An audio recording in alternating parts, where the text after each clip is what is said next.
বিসমিল্লাহির রহমানির রহিম।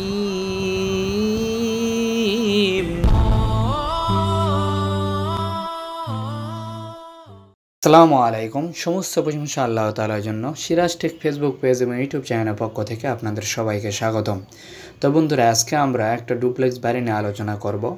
তো চলেন, ফার্স্টে আমরা দেখাবো এই ডুপ্লেক্স বাড়ির ফ্লোর প্ল্যান, এরপরে আমরা দেখাবো 3D ভিউ অ্যানিমেশন, এরপরে আমরা এটার ডিটেলস ম্যাটেরিয়ালসের কত কী ম্যাটেরিয়ালস লাগতেছে এবং এই বাড়িটি করতে কত খরচ পড়বে সে বিষয় নিয়ে আলোচনা করব।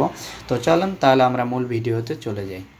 আমার চ্যানেলে যারা নতুন তারা সাবস্ক্রাইব নামে একটা লাল অপশন দেখতে পাবেন, সেটাতে ক্লিক করে দিবেন এবং পাশে একটা বেল আইকন চলে আসবে। সেই বেল আইকনে ক্লিক করুন। বেল আইকনে ক্লিক করলে তিনটা অপশন চলে আসবে, তার মধ্যে একটা অল অপশন, সেটাতে ক্লিক করে দিবেন, তাহলে আমার যে কোনো ভিডিও আপনি পেয়ে যাবেন। তো বন্ধুরা, ফার্স্টে লক্ষ্য করতে পারেন আপনি যে আমি ল্যান্ড এরিয়াটি টোটাল দেখাচ্ছি। এটা 34 ফিট বাই আপনার 32 ফিট, টোটাল স্কোয়ার ফিট আসে 1088 স্কোয়ার ফিট। আর এটা আপনি শতকে বললে মোটামুটি 2.5 শতকের একটু কম আসে, 2.5 শতকের একটু কম আপনি ধরে নিতে পারেন। 2.5 শতক হলে আপনি এই বাড়িটি করতে পারবেন। এরপরে যদি আমরা আসি ফ্লোর প্ল্যানের, এটা গ্রাউন্ড ফ্লোর প্ল্যান, যেটাতে আমাদের ফার্স্টে দেখতে পাচ্ছেন এখানে একটা বারান্দার মতো রাখা হয়েছে।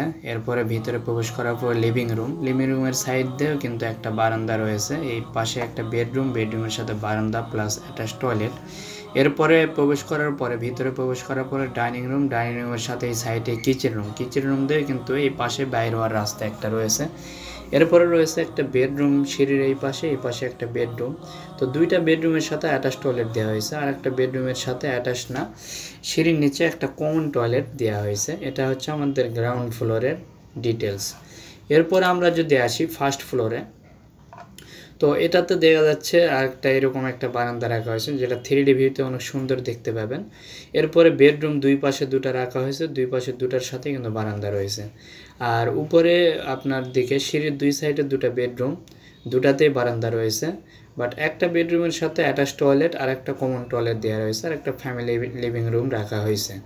তো এটা আমাদের ফার্স্ট ফ্লোর। এরপর আমরা ফার্নিচার লেআউট প্ল্যানটা যদি দেখি একটু, তো এখানে গ্রাউন্ড ফ্লোর ফার্নিচার লেআউট প্ল্যানে দেখতে পাচ্ছেন এই জায়গায় এইভাবে আপনারা সোফাগুলো এখানে সেট করতে পারেন।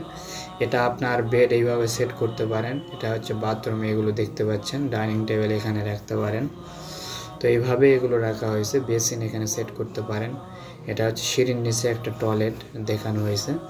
তো এরপরে আমরা যদি ফার্স্ট ফ্লোর হচ্ছে ফার্নিচার লেআউট প্ল্যানে আসি, তাহলে দুই পাশে দুটা হচ্ছে আপনার রয়েছে, খাট সেট করতে পারবেন। এইভাবে আমরা জাস্ট একটা দেখাইছি যে আপনি জিনিসগুলো কিভাবে সেট করতে পারেন, এরকম একটা আমরা আইডিয়া দিয়ে রাখছি। তো আমরা এখন চলে যাব সরাসরি 3D অ্যানিমেশন। তো বন্ধুরা, ফার্স্টে লক্ষ্য করতে পারেন আমরা 3D অ্যানিমেশনে চলে আসছি। এটা আমাদের বাড়ির সম্মুখ দিক, চতুর্দিকে বাউন্ডারি ওয়ালও করে দিয়েছি। তো এটা আমি যেটা দেখালাম সম্মুখ দিক, আপনাকে বলছিলাম 2D ফ্লোর প্ল্যানে, যে আপনি এটা দেখলে বুঝতে পারবেন যে আসলে বারান্দার সামনে কীরকম মডেলটাই করে রাখা হয়েছে, সেটা এখানে সুন্দরভাবে দেখতে পাচ্ছেন আপনি। তো এটা আমাদের বাড়ির সম্মুখ দিক, আমরা ডিটেলস দেখব এবং চতুর্দিকে আমরা দেখব। আমাদের 3D অ্যানিমেশন দেখা শেষ হয়ে গেলে কিন্তু আমরা হচ্ছে এটা করতে আসলে কি কি মালামালের প্রয়োজন, কতটুকু মালামালের প্রয়োজন, কত খরচ পড়বে টোটাল, এ নিয়েও আমরা আলোচনা করব। তো ভিডিও লাস্ট পর্যন্ত আপনারা থাকবেন। তো এটা হচ্ছে আমাদের আরেকটা সাইট, যেই সাইটেও কিন্তু ফার্স্ট ফ্লোরে আমাদের বারান্দা রাখা হয়েছিল, আপনারা জানেন, সেটা এখানে দেখতে পাচ্ছেন।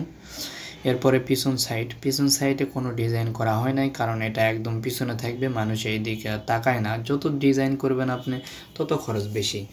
তো দেখা যায় বেশিরভাগই আপনার দুই সাইডে যেটা রোড সাইড পড়ে বা সামনের সাইডে যেটা রোড সাইড পড়তেছে, দুই সাইড বা এক সাইডই ভালো মতো ডিজাইন করা হয়। এটার কিন্তু দুই পাশে ভালো মতো ডিজাইন করা হয়েছে। এই পাশটাও দেখেন অনেক সুন্দরভাবে এখানে ডিজাইনটা করা হয়েছে। তো এখানে ক্লায়েন্টের রিকোয়ারমেন্ট ছিল তার এই দুই পাশ থেকেই মানুষ দেখতে পাবে বেশি, যার কারণে এই দুই পাশটা অনেক সুন্দর মডেলিং করা হয়েছে। আর পিছনের সাইড আর একটা পাশ যেটা আগে দেখালাম, এগুলো কোনো মডেলিং করা হয় নাই, এমনিতে রাখা হয়েছে। এটা মানুষ তেমন একটা দেখবে না, যার কারণে আমরা এই অবস্থায় রেখে দিয়েছি। তো আমাদের মোটামুটি এটা এক্সটেরিয়র ভিউটা দেখা হয়েছে, আমরা ইন্টেরিয়র দেখাবো না। এখন আমরা চলে যাব সরাসরি হিসাবে। তো বন্ধুরা, আপনারা ফার্স্টে লক্ষ্য করেন, এখানে দেখতে পাচ্ছেন ব্রিকের প্রয়োজন আমাদের 33,900 পিস, 9টা একে ধরছি। এটা আপনার 3,05,100 টাকা আসে। তবে বর্তমানে আমরা যে এখন ভিডিও আপলোড দিচ্ছি, এটা 24/4/2021 সাল। তো এই সময় আমরা হলু ব্লক সেল করে থাকি। আবার এই ব্রিকের মতোই হলু ব্লক পাওয়া যায়, যেটা আমরা সলিড ব্লক, যেটা 8 টাকা পিস হলে আমাদের কাছ থেকে নিতে পারেন। আমাদের ফ্যাক্টরি রয়েছে ঢাকাতেই। তো এটা হলো আমাদের ব্রিক। এরপরে রয়েছে রড। রড আমাদের রয়েছে 11,337 কেজি, 27 কেজি, যেটা আমার হচ্ছে 60 টাকাকে ধরছি। এটা আমার আসে 6,79,620 টাকা। এরপরে আমার রয়েছে সিমেন্ট। সিমেন্ট আমার 1086 ব্যাগ প্রয়োজন, 430 টাকাকে ধরছি। তবে বর্তমানে শুনলাম সিমেন্টের দাম নাকি আরও বাড়তি হয়েছে, 450 থেকে 460 টাকা পর্যন্ত চলে গিয়েছে। তো আমি তাও 430 টাকা ধরে হিসাব করছি। আপনারা এই ম্যাটেরিয়ালসের সাথে আপনার এলাকা ভেদে যে দাম রয়েছে সে দামটা অ্যাড করে নেবেন। এটা 4,66,980 টাকা আসে। এরপরে ঢালাইয়ের বালি আমার রয়েছে 1690 CFT, আমি 45 টাকাকে ধরছি, 76,050 টাকা আসে।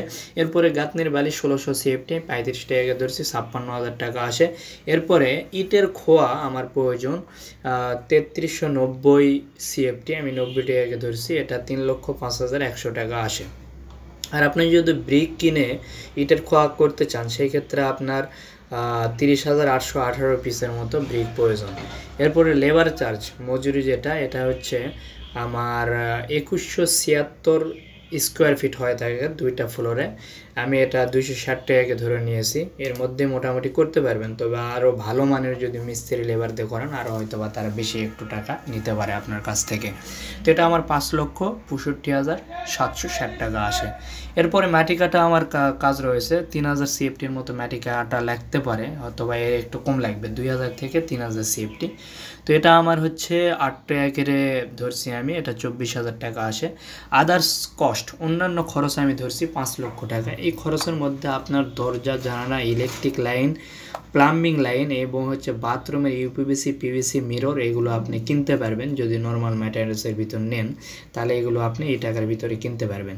তো আমাদের টোটাল টাকা আসতেছে 29,78,610 টাকা। যদি আপনারা, আমি গড়ে এটা ধরে নিয়েছি 30 লক্ষ টাকা। পার স্কোয়ার ফিটে এটা আসে 1378.7 টাকা পার স্কোয়ার ফিটে খরচ পড়বে। আর ইন্ডিয়ান ভাইরা যারা দেখতেছেন তাদের জন্য বলি, আপনি ইন্ডিয়াতে এই বাড়িটি করতে চাইলে আপনার 26,59,473 রুপি হলেই কিন্তু আপনি এই বাড়িটি করতে পারছেন। তো আজকে এই পর্যন্তই। সবাই ভালো থাকবেন, সুস্থ থাকবেন। আল্লাহ হাফেজ। আল্লাহু আল্লাহু আল্লাহু আল্লাহু।